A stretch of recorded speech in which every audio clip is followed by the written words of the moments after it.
Szybko,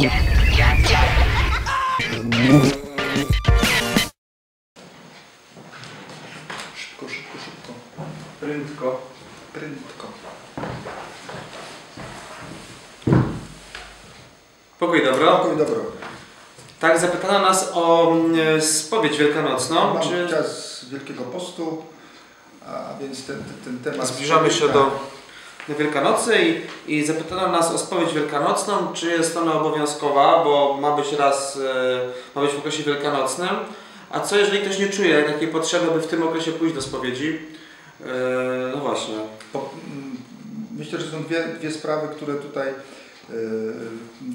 zawiera to pytanie, a mianowicie spowiedź wielkanocna i to, czy mam iść do spowiedzi, jeżeli mi się nie chce, czy nie mam takiej potrzeby, nie czuję tego, jest mi z tym dobrze. Gdy chodzi o samą spowiedź wielkanocną, to nie ma obowiązku spowiedzi wielkanocnej. Nie ma w ogóle czegoś takiego jak spowiedź wielkanocna. Przykazania mówią o Komunii Świętej w okresie wielkanocnym. No właśnie. A skoro mamy Komunię Świętą w okresie wielkanocnym, to wydaje się, że, może nie wydaje się, jest pewne, że żeby przystąpić do Komunii Świętej, trzeba być w stanie łaski uświęcającej.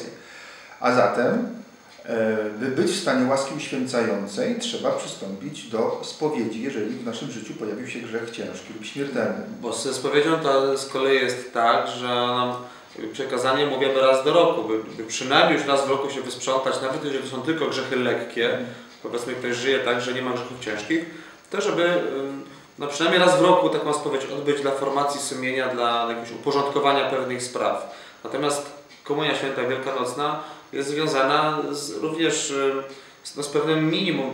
Te przykazania, te dyrektywy, o których tutaj mówimy, katechizm bardzo ładnie określa, że jest to minimum, które jest potrzebne do rozwoju życia wiary, modlitwy, do rozwoju życia moralnego. Czyli raz na rok się wyspowiadać i raz w roku przyjąć Komunię Świętą, to jest... W okresie wielkanocnym. Przynajmniej tak.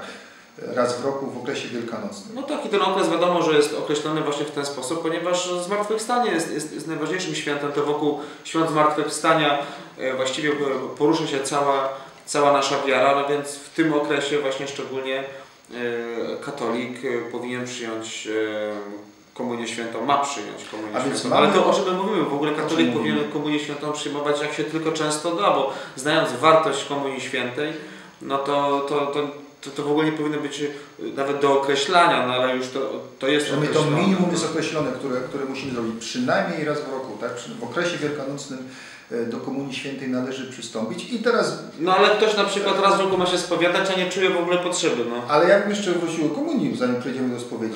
A mianowicie, bo niektórzy mówią, że on nie był u Komunii Świętej Wielkanocnej, bo nie znoszą. Czas Komunii Świętej Wielkanocnej. Oczywiście on jest... On jest zdążył. Bo ja miałem kiedyś taką sytuację, że ktoś mi mówi, że ostatni raz u spowiedzi był na Wielkanoc, ale się nie dopchał. A więc gdy chodzi o Komunię Świętą Wielkanocną, ona jest pewno szczegółowo określana przez poszczególnych biskupów, ordynariuszy, ale najogólniej można powiedzieć, że ten czas jest od początku Wielkiego Postu do niedzieli Trójcy Świętej, tak, do uroczystości Trójcy Świętej. A więc mamy to 40 dni Wielkiego Postu, potem około 50-60 dni jeszcze po zmartwychwstaniu. No ale przecież będziecie w kościele, słuchajcie, no Wielkanoc, no to już nawet nie ma co mówić, no chyba każdy katolik na Wielkanoc idzie do kościoła, podpowiem, to jest niedziela, czyli po niedzielę chodzimy do kościoła, no to jeżeli... A jak Wielkanoc przypadnie w środę? No bo to będzie Wielkanoc popieelsowa.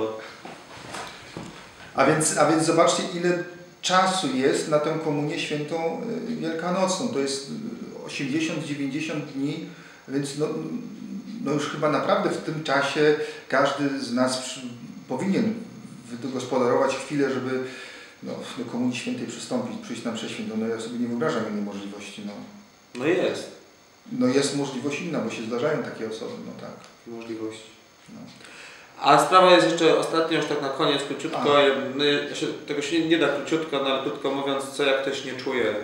No to właśnie to przykazanie jest po to, żeby ktoś zreflektował się, że raz na rok to naprawdę to już przyzwoitość duchowa wymaga od tego, aby podejść do konfesjonału i chociażby z tego pyłu grzechów lekkich się oczyścić.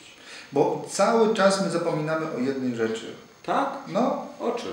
Że sakrament pojednania, jak sama nazwa mówi, jest sakramentem, czyli jest dla nas łaską. To jest pomoc od Boga, to jest siła, którą my otrzymujemy, by lepiej żyć.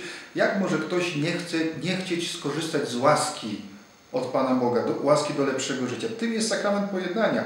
Z jednej strony oczyszczamy się ze swoich grzechów, z tego chociażby małego pyłu, ale z drugiej strony my dostajemy siłę do lepszego życia. Czy ktoś chce z tego rezygnować?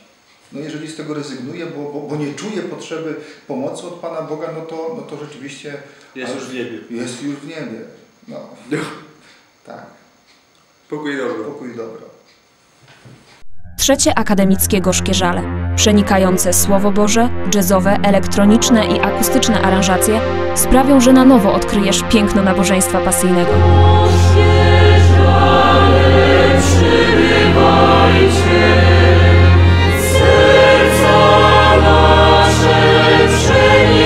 Czekamy na Ciebie w Kościele Franciszkanów przy Placu Bernardyńskim w Poznaniu w każdą niedzielę Wielkiego Postu o godzinie 20.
Trzymacie się